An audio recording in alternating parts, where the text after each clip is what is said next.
Nickelodeon has been loved by all ages for decades. Since releasing the first 3 Nicktoons in the early 90s, Nickelodeon has become known as a predominantly cartoon channel. The 90s are revered as the golden age of cartoons, then the 2000s being a noteworthy successor that definitely started to falter as time went on. The next era, being the 2010s, is arguably the worst era, and I am here to tell you why.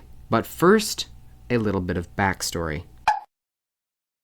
In the early 90s, they introduced Doug, Rugrats, and the Ren and Stimpy Show. These 3 would become the first Nicktoons. They proved to be very popular, thus Nickelodeon choosing a cartoon-oriented path. Rocko's Modern Life, Cat Dog, Angry Beavers, Our Real Monsters, Hey Arnold, and the Wild Thornberrys were soon to follow. All of these cartoons were very successful and still remain icons today. They were original and wacky, and had humor that hadn't been seen in cartoons before. These cartoons made up the 90s, and is now known as the Golden Era. The next era was the SpongeBob era. SpongeBob was and still is their cash cow. So, a lot of their focus went to SpongeBob. The entirety of the 2000s was plastered with the yellow square. Even with SpongeBob's success, there were a handful of cartoons that came out around this time that were still very good. The Fairly OddParents, Jimmy Neutron, Danny Phantom, Invader Zim, My Life as a Teenage Robot, Avatar, and Chalk Zone. The first half of the 2000s was basically a sequel to the 90s. Original cartoons, unique concepts and adventures, and very enjoyable to watch. The second half of the 2000s is where the decline began, but had not fully hit rock bottom. The shows they were making didn't necessarily drop in quality, but a lack in promotion and opportunity led them to fail. These shows were for the most part overshadowed by their more successful cousins like SpongeBob and Fairly OddParents. These shows were Tak and the Power of Juju, El Tigre, The Mighty Bee, Cat Scratch, The X's, and Back at the Barnyard. Nickelodeon didn't really seem to give these shows a chance, and really only promoted the big shows that they knew would perform well. In the last year of the 2000s, a show would be released that I think truly begins the descent into the worst era. Fanboy and Chum Chum. I know this dead horse has been beaten so much it's just pulp now. It's trendy to hate on this show, and that's not what I'm here to do. I'm simply bringing up the point that this show relied heavily on poop humor. I'm not criticizing it, but it does set in motion a domino effect of terrible humor. I am now going to give an overview of all the Nicktoons during this decade. 17 different Nicktoons premiered in this decade, compared to 11 in the 90s and 17 in the 2000s. For the sake of the argument, I'm going to only go over actual Nicktoons, not every single animated show that aired this decade. So, for shows like Rabbids Invasion, that most certainly helps my argument, will not be talked about, as it is not categorized as a Nicktoon.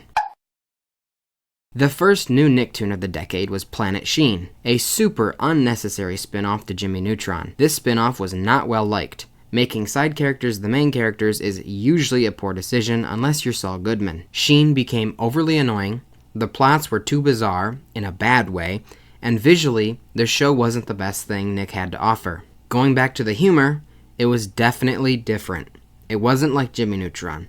It was reminiscent of Fanboy and Chum Chum. The ratings gave validity to these claims, and Nickelodeon canceled the show after 1 season. The next Nicktoon was Tough Puppy. Being that it was created by Butch Hartman, the same guy that did Fairly OddParents and Danny Phantom, it couldn't have been all bad, right? Well, it wasn't, but you could definitely tell the shows were losing soul. I don't know how else to describe it than that.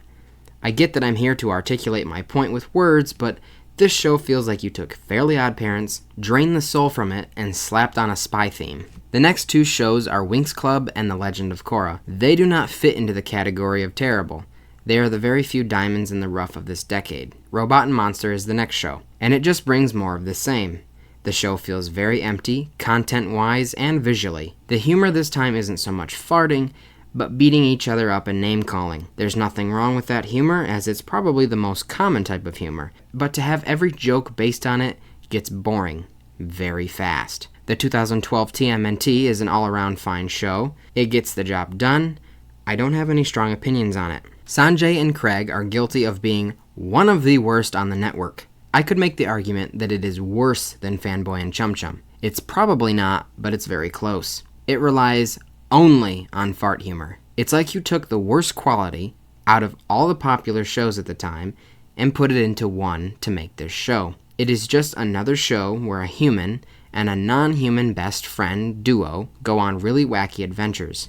Another thing this show has in common with all of the others that come after it is its hyperactivity. Fanboy and Chum Chum had it along with Tough Puppy, but it is right in your face with this show. Surely, this show is as bad as it gets.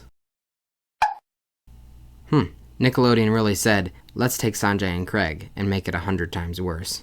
This show is complete brain rot humor, if you can even call it humor. There are no real stories for episodes, just recycled junk you have seen before. Annoying characters. So much stuff to do with butts. It is absolutely unreal how this was created, and then continued to be created. Look on the bright side. Breadwinners is the worst this decade gets. Harvey Beaks was a breath of fresh air. And then Pig, Goat, Banana, and Cricket released, and you were right back into the mud. More hyperactive, over-exaggerated animation slop. The Loud House is next, and as it is still running to this day, it has proven to be a much better show than the others, even though I would argue the fart jokes and hyperactivity is definitely still present. Bunsen is a Beast, the fourth show by Butch Hartman, proved that it was more of what this decade has churned out. Yet again, a buddy duo where one is non-human, and they go on way too wacky of adventures. Welcome to Wayne. It seems better than most. I can't give any personal anecdote as I've never seen this one. Online, the most common criticism is that it is a Gravity Falls ripoff. 2 days after Welcome to Wayne aired, Fairly Odd Parents was canceled. This now left SpongeBob and... well, nothing else really. At this point, no show besides SpongeBob had been airing for longer than a year or so, and their cash cow SpongeBob was getting worse and worse. Hang on, let me talk about that in a second. Let's finish off this decade. There are 4 Nicktoons left of the decade. Only one of them still falls into the hyperactive poop humor category. The other 3 are reboots or spin-offs. This is the exact trend repeating itself. Let me explain. At the end of the 2000s, Fanboy and Chum Chum introduced the poop humor, and it continued all throughout the decade. Now these 3 shows, The Adventures of Kid Danger, Rise of the Teenage Mutant Ninja Turtles, and the Casa Grandes are all spin-offs and reboots. Now look at the 2020s so far. Almost 70% of the shows in the decade thus far are spin-offs, reboots, and licensed shows. It seems as if at the end of the decade they introduce shows that are indicative of what is to come in the following decade.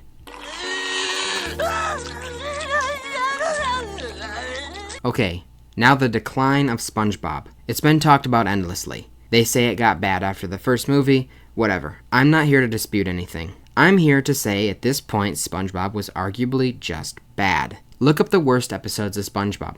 No, I'll do it for you. The consensus is that A Pal for Gary is the worst.